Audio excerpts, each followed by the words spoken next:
Alright guys, in this lesson I'm going to show you how to use the repeater. Now the repeater is a really simple tool in Burp Suite. All it is a way that you can manually edit your request.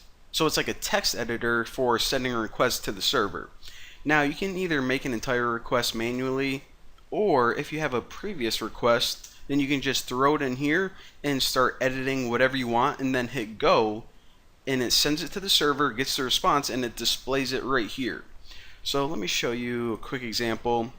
So let me just log in. I made a account tuna fish. Let me log in, and I'm just gonna get any old form.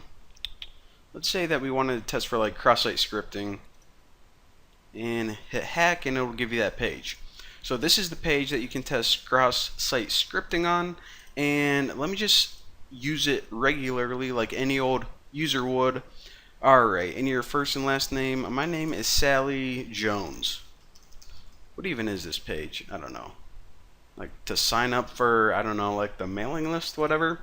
So hit go, and it says welcome Sally Jones. Alright, pretty cool. Now I'm gonna hop back in Burp Suite and in my proxy. Alright, let me sort this by time so it's a little bit easier to figure out. Alright. So this right here, as we can see, if we look at the request, this was our original request, the get.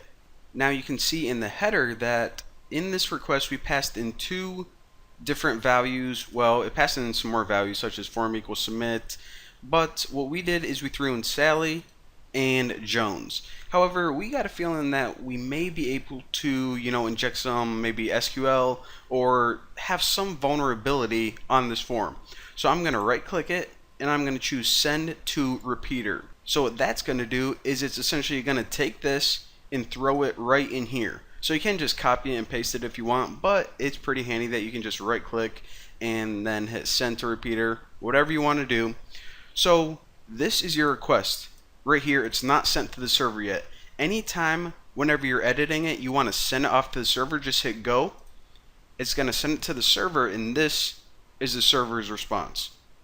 Alright, so nothing really unusual here. It says welcome Sally Jones. If you ever want to say like Fally Jones, why would you want to do that? You can do that as well. And this is our response. So if we think that we can do something like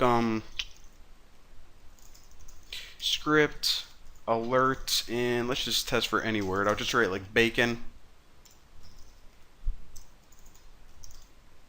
Then what we can do is we can throw in whatever payload we have, hit go, and check it out.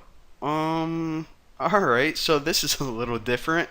We have a bunch of cross-site scripting, and it says welcome alert bacon script. Now obviously this is good for us because they didn't do anything to rip out our script tags, and actually if I copy this,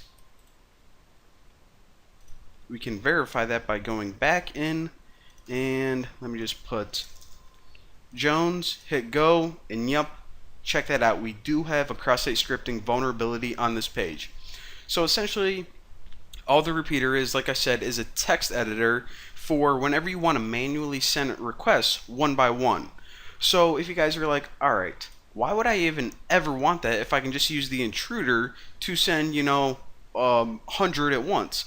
Well, anytime you got something a little weird and you aren't really sure what happened, then you sometimes want to go back and look at that one request and say, okay, this one's a little bit funny. I'm going to look at all the code and just change some things manually and see exactly what's going on. So there you go. That's the quick little skinny on how to use a repeater.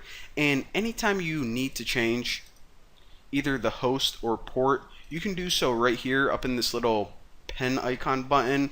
However, if you just are in somewhere else like your proxy and you right click and hit send repeater, then it's automatically going to take the host and port from this and stick it in there for you. So that's another handy little feature they built in. But anyways, that's the repeater. There you go. See you next lesson.